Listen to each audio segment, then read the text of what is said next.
మదనపల్లి నియోజకవర్గం నుంచి వైసీపీకి విజయాన్ని అందించారు. ద్వారకానాథ్ రెడ్డి మెజార్టీ 10,103 ఓట్లు. ఇక పులవర్తి నాని చంద్రగిరి నియోజకవర్గం నుంచి పోటీ చేశారు. టీడీపీకి విజయాన్ని అందించారు.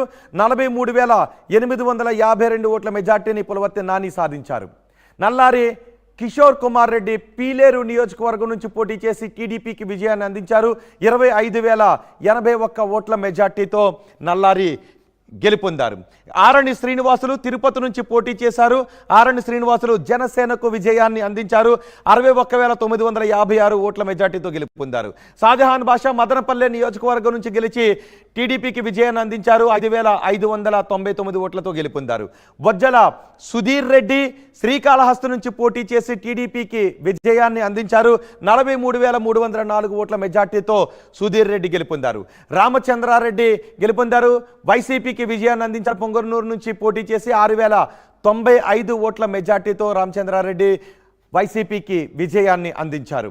ఇక మిగిలిన నియోజకవర్గాల్లో కూడా మనం చూస్తే జగన్మోహన్ చిత్తూరు నియోజకవర్గం నుంచి టీడీపీకి విజయాన్ని అందించారు. 14,604 ఓట్ల మెజార్టీతో టీడీపీకి విజయాన్ని అందించారు.